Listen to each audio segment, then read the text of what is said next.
Bien, Henry, qué bueno que viniste. Gracias, gracias. Trato de no estar aquí en Guate. Sí, llevaba como un año. La última vez que vine estaba soltero, ahora tengo una hija, compré una casa, abrí cafetería, Sí, eso me ha un contado poco de Melissa. todo.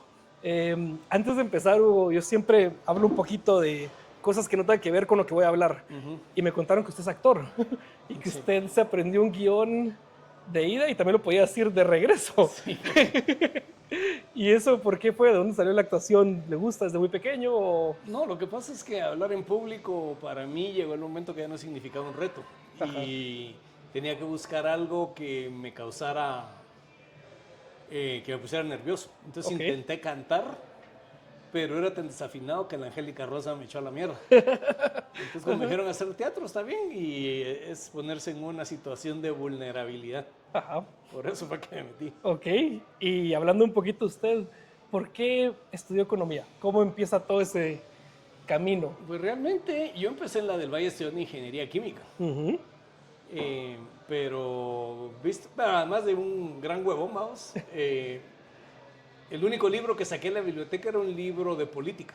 Ok, Entonces es algo raro un ingeniero que el único libro que saca en la biblioteca es de política, algo dice. Entonces me pasé a la Marroquín. Pero cuando llego a la Marroquín yo venía, soy ahijado de Vinicio Cerezo. Entonces venía con las ideas del partido que él representa, que era la democracia cristiana izquierda en aquella época, y me topo en la Marroquín con una derecha liberal extrema. Entonces empezó una pugna de toda la vida para no dejarme convencer de lo que ellos decían. Al final ha sido una negociación, porque en algunas cosas tienen razón y en otras no tanto. Eh, pero creo que he confundido uno en el bachillerato. Vamos. O sea, me gusta la mate, ajá. eso sí, pero eso no quiere decir que tenga la vocación para ser ingeniero.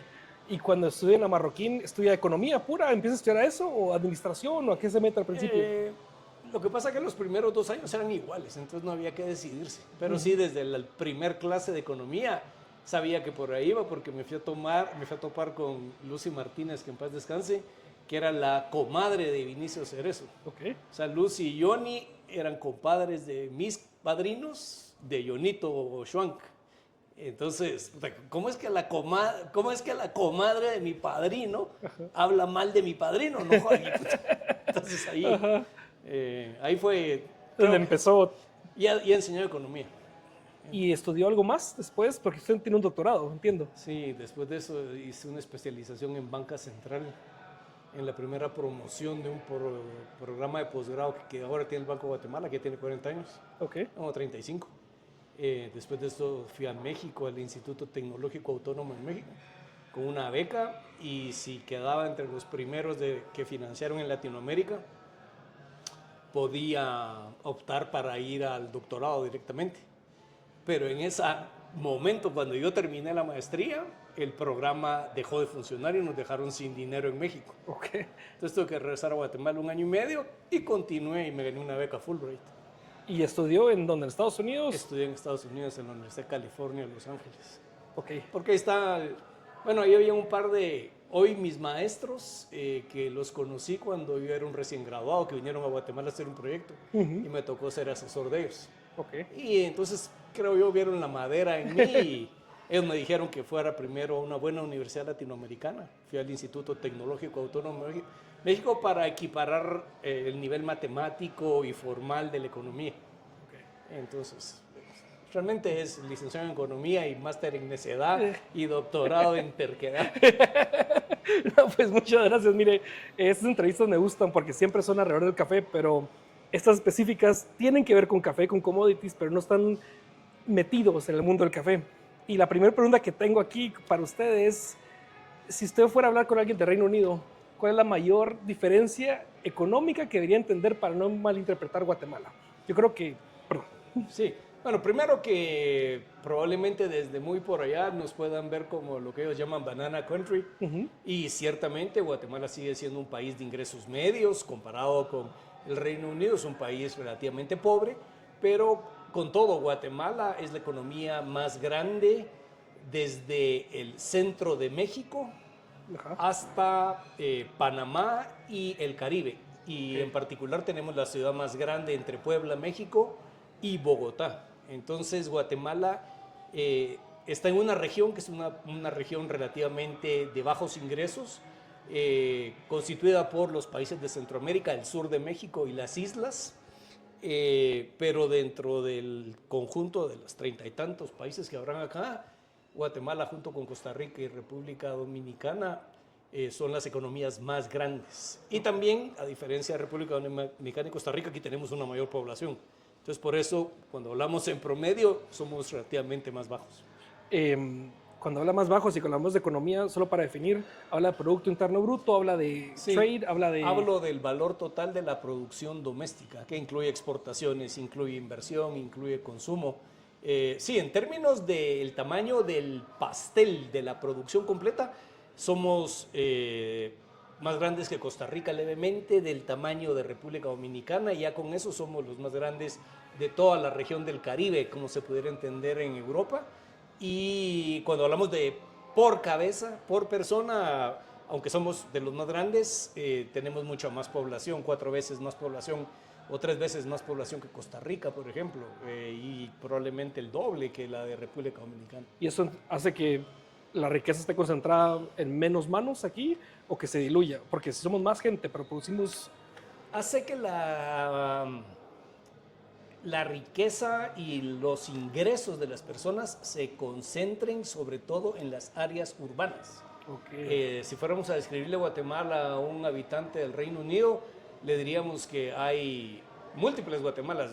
Guatemala ciudad, que es una ciudad equiparable a cualquier ciudad de países de ingresos medios, donde se encuentran todo tipo de amenidades y donde los que viven en la ciudad de Guatemala tienen un ingreso parecido al promedio que tiene el costarricense de todo el país.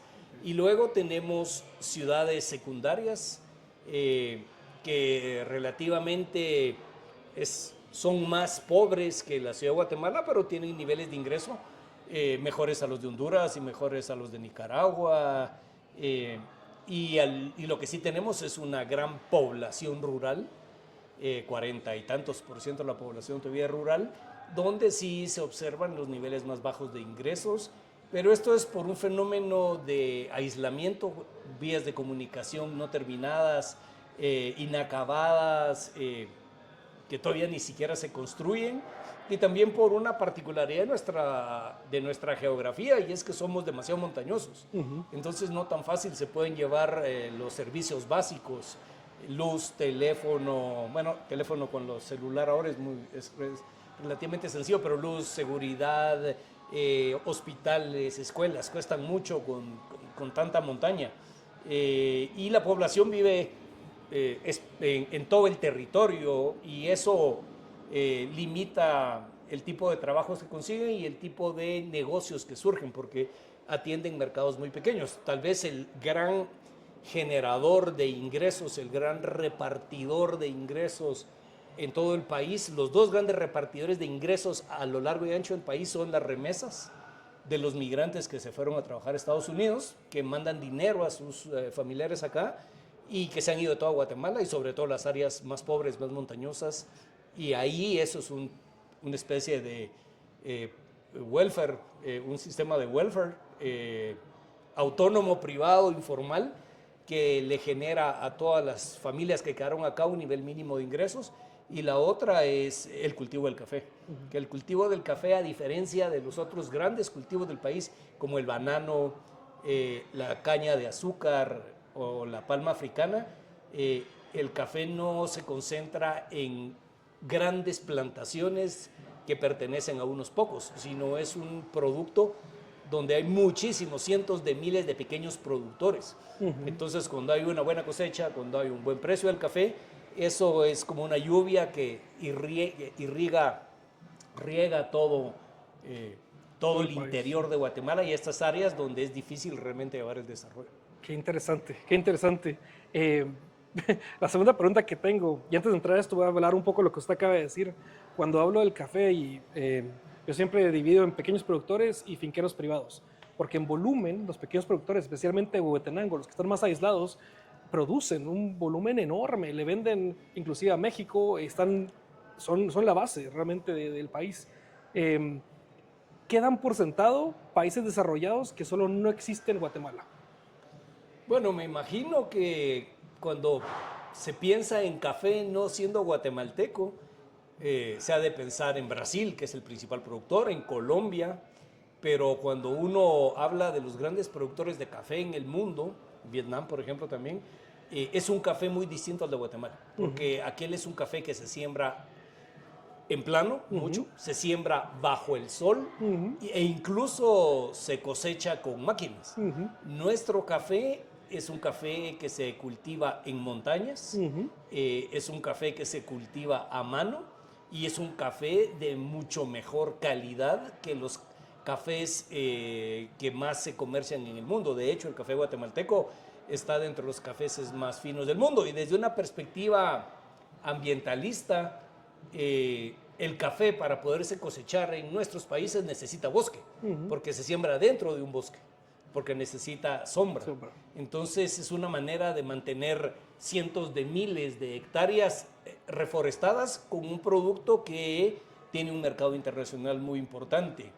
Y lo otro es que realmente las historias que se conocían antes, no sé, a mediados de los 50, que había cierto trabajo forzado y de explotación en las fincas, eso fue en algún momento de nuestra historia. Hoy ya no es así, hoy incluso hace falta gente, mano de obra para poder recoger el café. Entonces termina siendo, históricamente el café ha sido el motor de la economía guatemalteca. Cabalmente, hace 100 años se decía que no hay mejor presidente o secretario del Tesoro que un buen precio del café o una buena cosecha del café, porque le lleva bienestar a todos. Y de cierta manera sigue siendo válido. Y afuera del café, dejando el commodity afuera, ¿qué dan por sentado los países desarrollados que no existen en Guatemala? Infraestructura, hospitales, educación o algo que sea muy grande que se dé por sentado allá que acá no tenemos. Sí, cuando uno está en Europa, por ejemplo, y si tuviera que ver a estos países, uno pensaría que estos países tienen sistemas jurídicos y políticos parecidos a los de ellos, lo que llaman en inglés the rule of law. Ni modo, viviendo en una realidad donde el Estado es tan grande, tan fuerte, que abarca tantas áreas de la vida de los ciudadanos, sería muy común pensar de que los estados en países como Guatemala son estados igual de fuertes, que se meten en todas las actividades de todas las personas, que dan una serie de apoyos distintos a todos los que lo necesitan, pero que también cobran impuestos por todo. Eso acá no es así. Acá nuestros estados, y no solo Guatemala, esto es Centroamérica, son estados pequeños que no ofrecen una gran cantidad de bienes públicos, servicios públicos, precisamente porque no tienen los ingresos para poderlo hacer. Pero también un europeo podría cometer el error de pensar que se puede transformar una economía como la guatemalteca o como la centroamericana en Europa. Eso no es tan así porque, a diferencia de lo que pudiera pensar cualquiera que vive en los países desarrollados, aquí el 70% de la población no tiene un empleo asalariado. O sea, wage payment no tienen. Es gente que sale todos los días de su casa a buscar cómo sobrevive. Pequeños empresarios, vendedores que venden en la calle, que van a mercados, en realidad comercio. Un famoso antropólogo de la Universidad de Chicago en los años 30 describió este fenómeno como el capitalismo del centavo. Muy eficientes en lo poco. Muy eficientes, le sacan el máximo posible al penny, pero muy pequeños. Entonces tenemos una infinidad de microempresas, pero no son las microempresas europeas de 50 personas, son microempresas de una persona, de dos, de tres, que venden en mercados muy pequeños, productos no sofisticados. Creo que eso yo le diría a un europeo. Primero, el Estado no es tan grande, no es tan fuerte, pero tampoco le pagan tantos impuestos. ¿Por qué? Porque las personas no tienen empleos asalariados, sino tienen que sobrevivir como pueden, lo que le llamamos informalidad económica en Latinoamérica. Y la pregunta que surgiría, entonces, ¿por qué no consiguen empleos como los empleos regulares que se consiguen en los países desarrollados, donde uno trabaja por mes, por día, y le paga una empresa un salario? Eso es porque como países no hemos encontrado una fórmula de poder expandir los sectores capaces de generar muchísimo empleo todo el tiempo. El café genera muchísimo empleo durante la cosecha del café, pero lo que necesitamos son actividades productivas que generen empleo los 12 meses del año. Y ahí realmente no hemos aprendido la lección de los países asiáticos, de la China, de Vietnam, de Taiwán, de Singapur, de Corea, que es industrialización intensiva en mano de obra. Entonces sería como exportar café, pero con algún valor agregado, con alguna sofisticación que requiera muchísimo trabajo. Qué interesante. O sea, básicamente yo hace un par de años hablaba de esto, de cómo Guatemala capturaba materia prima y la exportaba, pero no le generaba nada, no había ningún proceso de nada. Entonces, al momento de exportar la materia prima, países más ricos la compran, la procesan y le venden con el valor agregado. Pero la idea sería conservar el valor agregado aquí, generando empleos durante 12 meses para poder captar más impuestos y que se pueda generar más. Pero sí es muy lejos, muy tópico, creo yo. Sí, el problema fundamental que es importante entender es que países como Guatemala o las empresas guatemaltecas, y me imagino que lo has estado viviendo en Escocia, no es producir y no es tener subido en el barco un producto de alta calidad, sino cómo lo vendo en esos países y cómo lo distribuyo, el retail en esos países, y cuál es mi marca. Entonces, realmente cuando nosotros le vendemos el cacao a Nestlé, por decir alguna transnacional, no es porque no lo pudiera hacer un productor guatemalteco, y no es porque un productor guatemalteco no pudiera poner una fábrica de chocolate en Francia, sino es qué chocolate va a vender, quién lo conoce, cómo sabe la calidad, cómo llega a los supermercados, a las tiendas.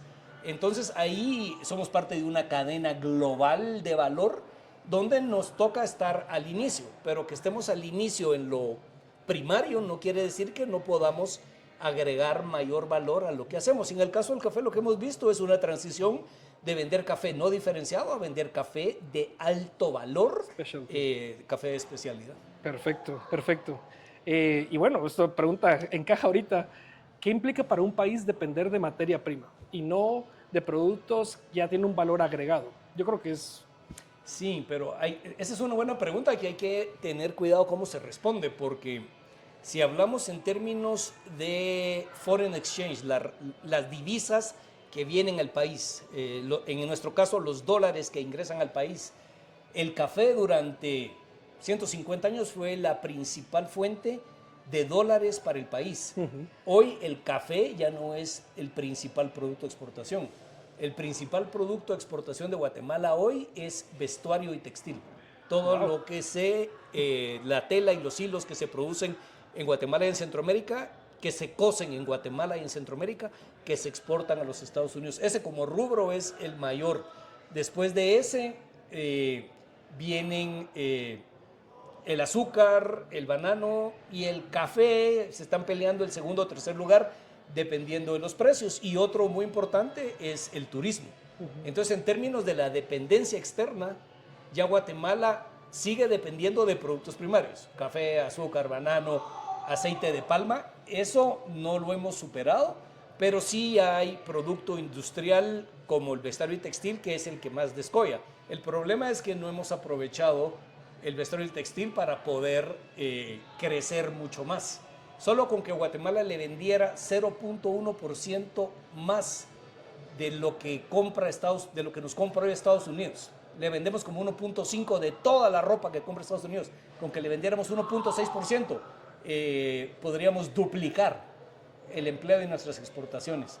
Entonces, en términos de dependencia externa, dependemos de los productos primarios, pero no solo del café.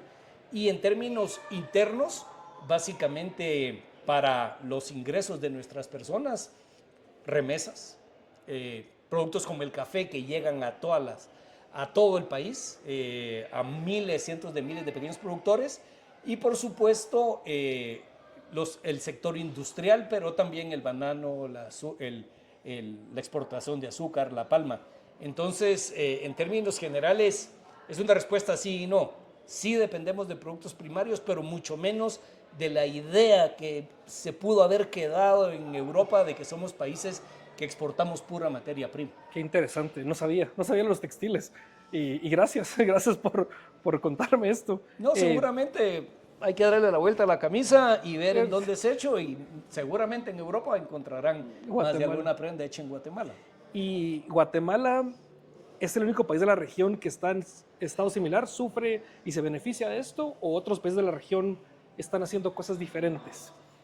Mira, en términos generales, quitemos a Costa Rica de la ecuación, porque Costa Rica es un país que ya logró dar un brinco de este modelo primario a un modelo industrial. Las principales exportaciones de Costa Rica son dispositivos electrónicos, específicamente dispositivos médicos. Okay.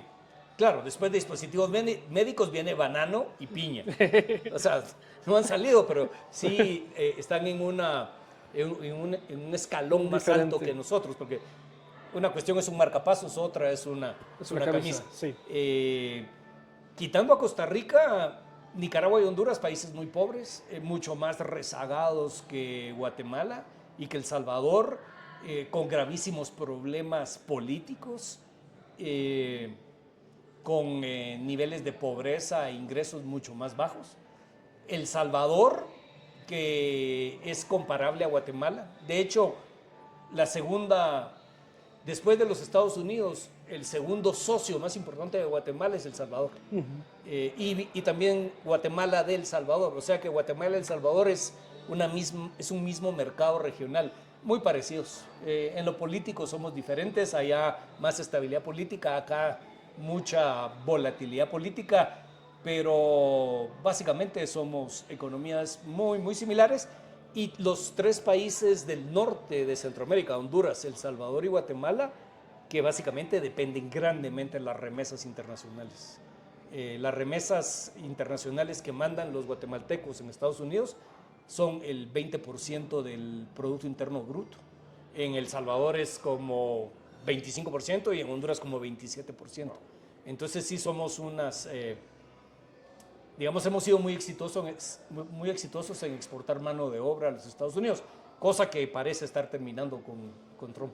Y yo he escuchado mucho que todos los inmigrantes ilegales están mandando todo el dinero de regreso antes de ser posiblemente capturados. ¿Eso se siente en Guatemala? ¿Se ve? Sí, el año 2025 vimos un incremento en las remesas internacionales que supera incluso los pronósticos más optimistas que teníamos. Yo he hecho algunas estimaciones y calculo que cerca de un 2% de la producción nacional fue el incremento adicional de remesas que hubo. Pero estoy hablando del mejor pronóstico. Si lo hiciera respecto al promedio, pudiéramos decir que mandaron el equivalente a un, 3% del Producto Interno Bruto. Eso, pues si lo tuviéramos que comparar, 3% del Producto Interno Bruto es la cuarta parte de todo lo que el gobierno gasta en Guatemala. Entonces es de alguna manera mantiene un nivel de consumo mínimo en todo el país. Y el dinero sí circula, porque yo lo que veo es de que muchas veces se manda, especialmente al interior del país, se hacen sus casas y el dinero se guarda esperando a que la persona venga. O el dinero sí está dando vueltas en Guatemala. Bueno, esa es una pregunta complicada de responder porque no hay estadísticas oficiales. Lo único que existe son encuestas, encuestas a migrantes, y lo que se ha logrado establecer es que cerca del 40% de la remesa que manda el pariente en Estados Unidos se dedica para consumo diario, comida, vestido, gastos del hogar. Un 20% se dedica a gastos médicos, educación, y otro 15 a 20% a inversión, que pudiéramos decir mejorar la casa o hacer una pared o poner un techo, y el resto, que es 10%, se dedica a ahorro. O sea que sí circula, y sí hay sectores que dependen críticamente de las reservas. Todo el sector consumo, todas las empresas de consumo masivo sin remesas no tendrían el negocio que tienen, y de cierta parte también todo el sector de la construcción. Ok. Esta pregunta cuando la escribí, Hugo, no sabía ni siquiera cómo abordarla, pero ahorita el precio del café se disparó el año pasado, estaba casi al doble. está bajo, pero igual sigue a niveles altos. O sea, no se había visto eso desde los años, creo que 70s, 80s. Cuando el precio de un commodity sube así, ¿qué le llega al productor y qué se queda en el camino? ¿O todo el valor se le traslada al productor o no? Bueno, esa pregunta hay que responderla desde una perspectiva histórica, porque cuando analizamos el precio del café en los últimos 150 años, es un roller coaster. Sí. Tiene años muy buenos, pero tiene años terriblemente malos. Entonces, pretender que las grandes ganancias de precio se trasladen al productor en su totalidad, ameritaría preguntarse cuando el precio está totalmente bajo, qué le pasa a los productores. Y realmente lo que nosotros vemos es que no se traslada todo porque cierta parte de esos sobreprecios tienen que guardarse para los años malos. Entonces se gana mucho en años buenos, pero después vienen años muy malos donde el ahorro que se hizo antes sirve para financiar. Y para bien o para mal, esa ha sido la bendición y la tragedia de los países productores de café, que pasamos de grandes booms, donde hay mucho crecimiento económico, mucho consumo, mucha inversión, a grandes boosts, donde nadie vende, donde no se puede ni siquiera pagar, levantar la cosecha, pagar a los trabajadores. Entonces, sí hay como país, hay ya un conocimiento acumulado que estos superprecios tienen que ser utilizados para los años en que no son tan buenos. Ahora que hay que distinguir, porque quien exporta no necesariamente es el que produce. El exportador también juega, que es el que recibe los dólares. Por ejemplo, en Reino Unido no necesariamente es el que produce. Pero también la competencia es tan fuerte que si el exportador no traslada los precios a los compradores, otros lo van a hacer. Entonces sí hay una derrama, pero creo que la experiencia histórica es que no se puede malgastar los grandes precios porque después van a haber bajos precios. Y estamos ante un superciclo hacia el alza del precio del café, lo cual nos dice que esto muy pronto se va a venir al suelo. Y entonces ahí tienen que prepararse todos los que están en la cadena. Ok. Y cuando hablamos del café, lo que estamos hablando de los bajos muy bajos sacude al productor realmente. ¿Eso es un problema del café o de la estructura? De cómo está estructurado toda la forma de venta del café Es un problema de la oferta mundial del café y de la estructura del mercado. Porque lamentablemente, aunque se ha aprendido la lección, como en todos los productos agrícolas, cuando el precio está bueno, cuando el precio está alto, todo el mundo decide invertir más y sembrar más. Eventualmente eso lleva a que aumente la oferta. Y cuando aumenta la oferta, los precios bajan y ya nadie quiere seguir sembrando ni quiere cosechar. Pero lamentablemente esas son las señales que da el mercado mundial. Porque si pensamos en la demanda por café mundial, el gran cambio que hemos visto, aparte del crecimiento poblacional, es el fenómeno Starbucks, por llamarle de alguna manera. Que antes el café era 49 cents en 7-Eleven y ahora es $2.49. Sí. Pero eso es producto de que el café se empezó a comercializar a un nivel mucho más alto, mucho más sofisticado, especialidades, coffee shops. Pero ese es el gran cambio a nivel mundial. No es que los chinos dejaron de tomar té y ahora toman café. Ese aumento es un aumento, digamos, hasta cierta manera predecible, limitado, porque no crece infinitamente. Pero por el otro lado, la oferta, sí, cuando hay muy buen precio, crece. Y lo otro es que, como todo producto agrícola, está sujeto a los caprichos climáticos. Entonces le va mal a Brasil porque hay mucho frío, una helada, el precio sube. Cae demasiada agua en Colombia o en África, donde producen, el precio sube, pero cuando hay una superproducción, el precio baja. Entonces, realmente la forma... Primero es un commodity agrícola y los commodities agrícolas están sujetos a grandes fluctuaciones de precios. Número dos, pues sí, ahora se toma más café, pero tampoco es que la demanda por café esté creciendo 5 o 10% por año, como pudiera estar creciendo la demanda de automóviles eléctricos, por ejemplo, o celulares. Lo que escucho mucho ahí es un commodity agrícola que está atado a la alta y baja de precios. Es parte de la naturaleza de un commodity agrícola, ni siquiera el café, de todos los demás. Así Esto es, es, así es. ok, ok. Y cuando el precio baja, ¿qué pasa con el sistema? ¿Qué pasa con todos esos que sembraron más? ¿Qué pasa con todos los pequeños productores que no ahorraron? ¿Qué pasa con todos ellos? Bueno, ahora ya no pasa tanto como pasaba antes, porque cuando el precio cae le va mal al exportador, le va mal al productor, independientemente si es grande o pequeño, pero probablemente los pequeños productores ya tienen familiares en Estados Unidos, entonces tienen un colchón, un buffer que les ayuda a sobrellevar. Cada vez menos proporción de la población depende del café. Entonces, hoy no, estas grandes fluctuaciones no son como hace 50, 70 años, que un mal precio del café hacía a un país como Guatemala quebrar y los presidentes, caían los gobiernos, habían golpes de Estado, los países se endeudaban. Hoy el café es importante, pero para el país como un todo no es tan importante. Aún así, Guatemala fue a principios del siglo XX, en el año 2000, cuando Vietnam empezó a producir café, desapareció en Guatemala todo el café de baja altura, porque Vietnam empezó a producir a tales niveles, de tales precios que no se podía competir.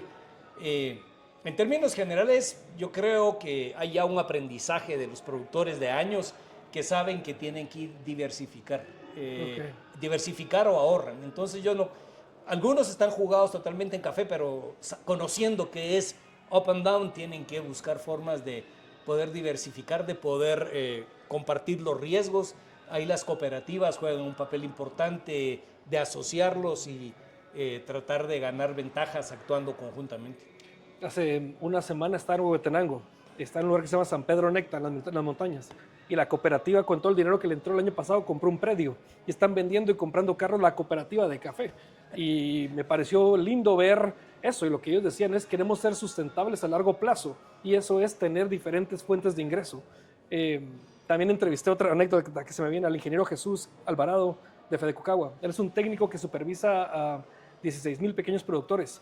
Y lo que me decía es de que el pequeño productor recibe la tierra, tiene 6 hijos y la parte en 6 pedazos. Entonces ahora hay 6 pequeños productores, ellos tienen 3 hijos y la parten en 18 pedazos. Y lo que les dice es, en vez de que todos produzcan café, ¿por qué no uno arregla celulares? El otro arregla motos para crear comunidades autosostenibles.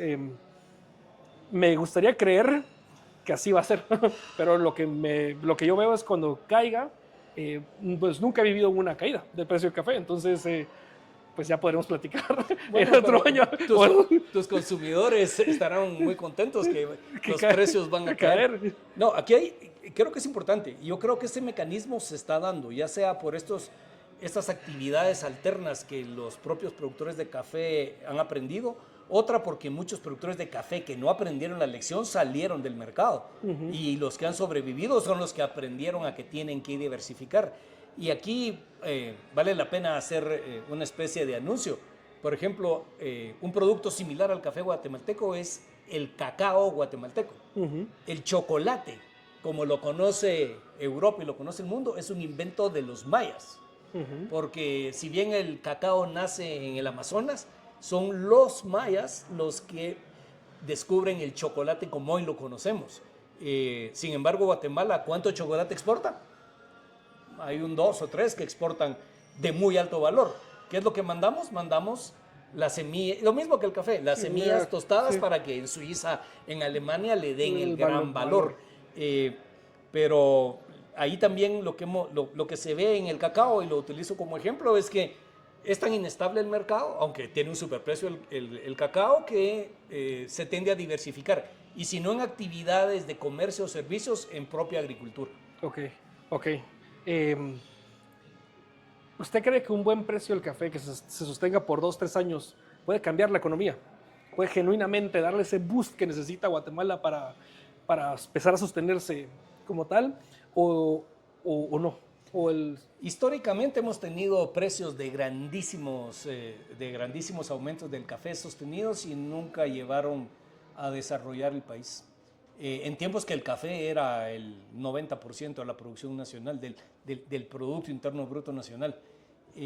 Hoy que el café no es, digamos, es el tercer producto de exportación más importante, y dado que salió todo este café de baja altura y que hay cientos de miles de personas que dependen, pero ya no es el principal generador de empleo del país, no, definitivamente no. Guatemala, para poder desarrollarse, necesita muchísimos ingresos dedicados a la inversión, inversión de infraestructura, por supuesto, carreteras, ferrocarriles, puertos, todo lo que nos ayuda a conectarnos mejor con el exterior, educar mucho mejor a la población y sobre todo encontrar otros sectores productivos que permitan generar mucho empleo en las ciudades.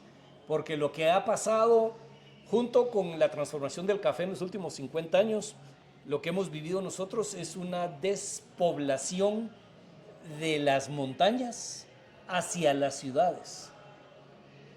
25% de los guatemaltecos se fueron a vivir a Estados Unidos, pero otro 30% de los guatemaltecos se migraron hacia las ciudades, a las áreas urbanas. Entonces hoy lo que tenemos es una necesidad de generar muchísimo empleo urbano, pero empleo urbano productivo, de productos de alto valor que permitan pagar mejores salarios. Por ahí está el desarrollo, y creo que a 30, 40 años plazo esa migración del campo a la ciudad va a seguir, como sucedió en Inglaterra, solo que sucedió hace 250 años, y sucedió en Alemania, en Francia, en todo el mundo ha pasado eso. Entonces, los dos es cómo generamos empleo. Y cuando vamos a las ciudades, o es empleo industrial o es empleo en servicios, pero no servicios de baja productividad. No es lavando carros ni barriendo en un edificio. Es básicamente lo que pudiera ser los BPOs, los Back Processing Offices, todos los call centers, Knowledge Process Operations, es decir, hacer desde acá los análisis médicos, los planos, los análisis contables, y por supuesto aprovechar la experiencia asiática, es generar empleo en actividades que por naturaleza requieren muchos trabajadores. El vestuario textil es una, los dispositivos electrónicos es otra, y gradualmente ir haciendo más sofisticada la producción. Ok. Cuando pasa algo así, yo siempre separo el pequeño productor del productor privado. ¿Quién se permite pensar en largo plazo y quién tiene que actuar ahora mismo con el dinero que tiene? Sí, o ambos. O ambos pueden pensar a largo plazo y... No, el pequeño microproductor, si no vive día a día, vive muy, pero muy apretado. O sea, su restricción presupuestaria es muy corta, y básicamente los ingresos que tienen le ayudan a mantenerse año con año. Tiene pocas oportunidades de poderse diversificar, sofisticar. A través de las cooperativas lo pueden hacer. El grande sí tiene una mayor posibilidad de hacerlo, pero también el mercado del café ha cambiado a nivel internacional. Entonces ya no es solo producir café por producir café, hay que producir un café diferenciado, de especialidad, single origin, y entonces tiene que invertir en eso, café orgánico, certificado. Esas transiciones son más fáciles para el grande que para el pequeño. Okay. Pero definitivamente, en la medida que el mercado se hace más sofisticado y exige certificaciones de calidad ambiental, de regulaciones laborales, eso eventualmente llega hasta los pequeños, que tienen que irse adaptando, pero sí necesitan de apoyo de gobierno y de apoyo de las propias asociaciones que ellos crean. Y qué difícil, ¿no? Porque si el pequeño productor tiene que vivir día a día con el poco dinero que tiene, pero se le está exigiendo ser más sofisticado constantemente, con más regulaciones de antideforestaciones y poder demostrar trazabilidad, todo eso requiere dinero.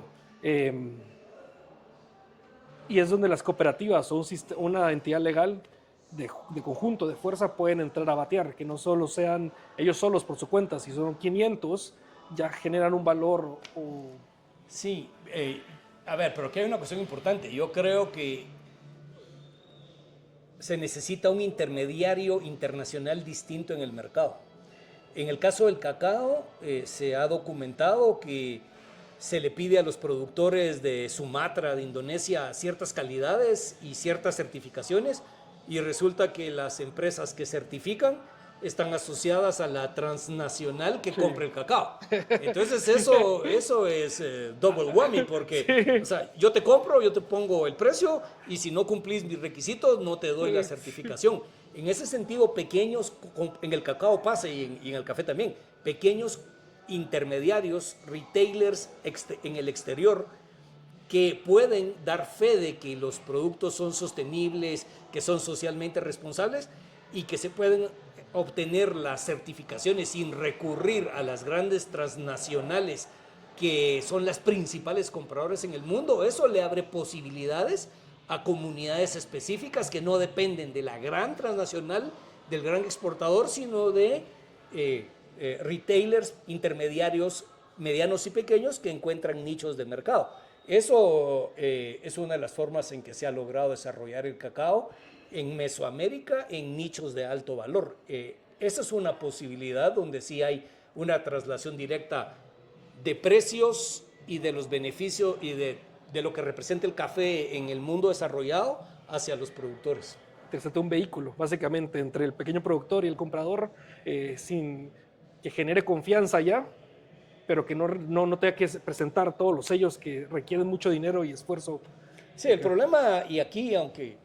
bueno, pero UK ya no es parte de, sí, ya de no, la ya Unión no. Europea. El problema son las regulaciones europeas que finalmente lo que terminan haciendo es o favoreciendo a sus propias empresas que pueden comprar más barato, exigir más calidad sin necesidad de transmitir hacia los compradores los precios que ellos cobran, y que si uno no está en esos esquemas no puede entrar porque no hay forma de certificarse.